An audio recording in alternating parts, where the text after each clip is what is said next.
உண்மையை சொன்ன ஏன் உனக்கு புரிஞ்சு வருது? அவன் ஜாவனன்ற இவன் ஜாவனன்ற அடா பாவி.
இறுதி வாக்காளர் பட்டியல் வெளியிட்டு பரபரப்பா தேர்தல் களத்துல பிரச்சாரங்க சூடு பிடிச்சிருச்சு.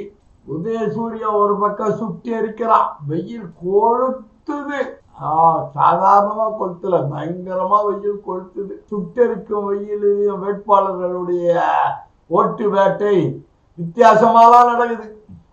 பொம்மலாட்டம், இந்த கண்ட மேளம், பல விதமான மேளங்களோட வேட்பாளர்கள்லாம் போறாங்க.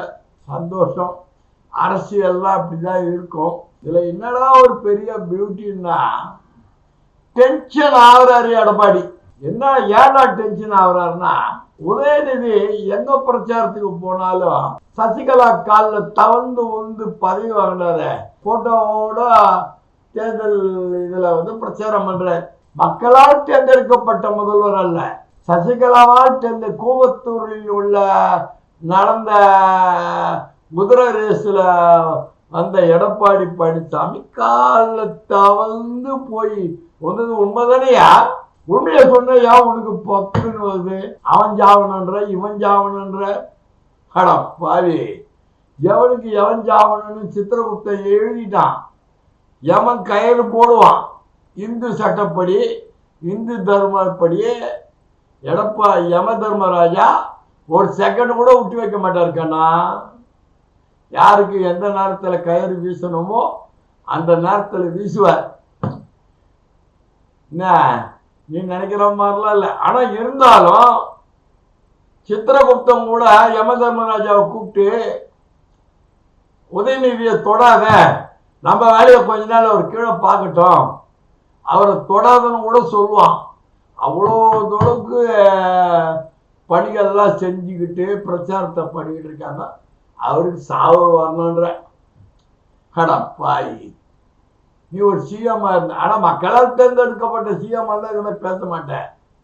குறுக்கு வழியில வந்த சிஎம் இல்லை நீ ஒரு அந்த டெல்லி குரூப்புக்கு அடிமையான சிஎம் இல்லை நீ எடப்பாடி.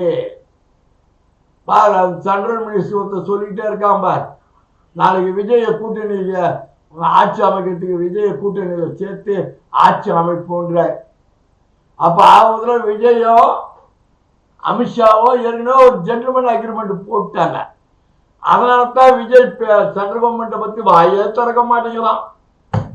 தீய சக்தியை பத்தி தான் பேசலாம். அவன் படத்தை ஜனநாயக படம் இதுல சோசியல் மீடியாலாம் வந்துடுச்சு. பக்கா பிரிண்ட் வந்துடுச்சு வெளியா.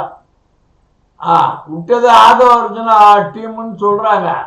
ஆனா டிஎம்கே பேர்ல பழி போடுறாங்க. எதாலும் டிஎம்கே தான். தடுக்கி விழுந்தா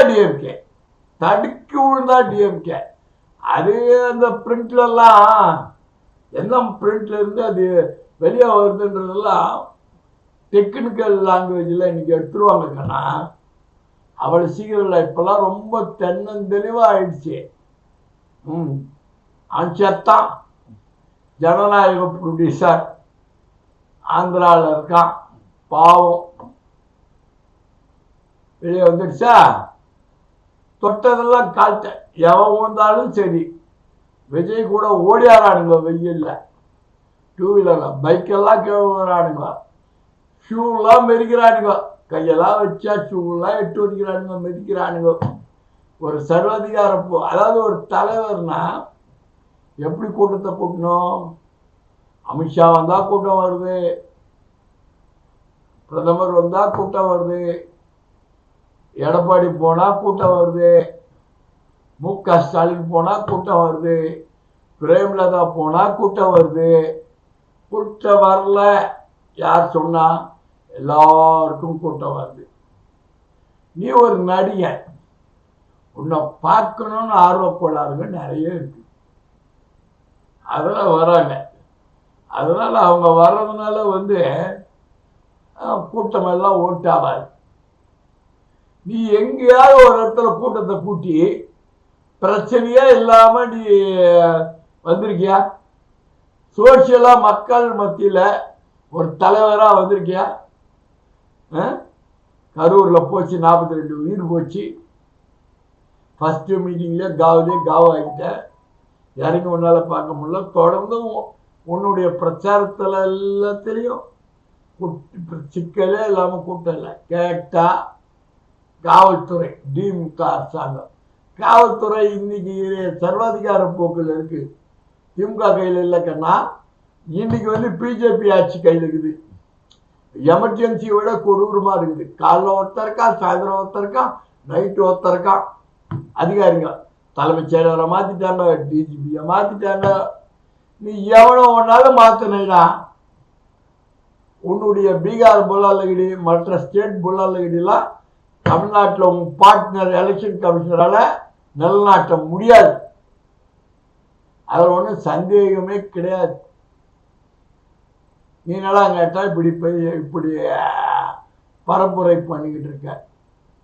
சரி, உன்னுடைய உச்சகட்டத்துக்கு வந்துடுச்சு. ஐயா ராமதாஸ் அம்மா சசிகலாமாவும் டிடிவி ஏடிஎம்கே ஒழிக்கிறதுக்கு செலவு பண்ணிங்கன்னு சுற்றி நிற்கிறாங்க. அவர் எனக்கு மாம்பழ சின்னம் கிடைக்கலாம் கூட பரவாயில்ல அப்படின்னு சொல்லிட்டு அவரு ஒரு பக்கம், ராமதாஸ் ஐயா 30 தொகுதி நிறுத்தி அவர் ஒரு பக்கம் பண்ணிக்கிட்டு இருக்கார். சீமான ஒரு பக்கம் பண்ணிக்கிட்டு இருக்கார். அதில் ஒன்றும் சந்தேகமே இல்லை. அவரும் ஒரு பக்கத்தில் பண்ணிக்கிட்டு ஓடிக்கிட்டு இருக்கார். இப்போ கடுமையான போட்டி அதிமுக, பிஜேபி, விஜய், டிஎம்கே கூட்டணி. என்ன பலமான கூட்டணி. உனக்கு மட்டும்தான் கூட்டம் சேருன்னு தான் நினைக்கிறேன். டிஎம்கேவுக்கு எவ்வளோ கூட்டணி சேருது பார். ஒவ்வொரு இடத்துலையும் ஸ்டாலின் நடத்துகிற கூட்டத்தினுடைய கூட்டத்தெல்லாம் பார். நீ நடத்துகிற கூட்டத்தையும் பார், ஏடிஎம்கே நடத்துகிற கூட்டத்தையும் பார். கூட்டம் சேருவதெல்லாம் ஓட்டாவாது. விஜய் இன்னும் சைல்டு பேபியா இருக்காரு. ஆனா இந்த வாட்டி அடிபட்டுருவார். எலெக்ஷன்னா இன்னும் எப்படின்னு நிச்சயமா அடிபட்டு மீண்டும் எம்பி தேர்தலையோ இடைத்தேர்தலையோ அவரு வாய்ப்பு பெறலாம். ஏன்னா இப்ப இந்த தொகுதியில் அடிக்கிற அடி வாங்கிறது வருங்காலத்தில் அது இதாகிடும். 8% ஓட்டு 10% ஓட்டு இருக்குன்னு பரவாயில்ல சொல்றாங்க. அது எப்படி உழப்போகுதுன்றது தெரியல. அடி சரியான போட்டி. வஞ்சிக்கோட்டை வாலிபன் மாதிரி வைஜெயந்தி மாலா டான்ஸ் ஆட சொல்ல, பத்மினி வைஜெயந்தி மாலா டான்ஸ் ஆட சொல்ல, சபாஷ் சரியான போட்டின்வாங்க. அந்த மாதிரி இன்னைக்கு தமிழ்நாடு தேர்தல் களம் ஒரு வித்தியாசமான தேர்தலை சந்திக்குது. அப்படி பிரேமலதா விஜயகாந்த் கூட ரொம்ப அருமையா மேடை பேச்செல்லாம் நாகரிகமா பேசுறாங்க. எடப்பாடி பழனிசாமி மாதிரி அநாகரிகமா பேசல. ரொம்ப நாவடக்கம் போகணும் எடப்பாடிக்கு. அவருக்கு அவரே இந்த வாட்ஸ்அப்ல கழுவி ஊத்துறா எடப்பாடிய. ஆமா, இப்படிலாம் 3ஆம் தர 4ஆம் தர பேச்சாளர் கூட சாவு வரலன்னு சொல்ல மாட்டான். அந்த பயம் வந்துடுச்சு உனக்கு. சாவரலன்னு சொல்ல அர்த்தம் பயம். பயம் உள்ளுக்குள்ள பயம் வந்துடுச்சு. சந்திப்பு அடுத்த காணொளியில்.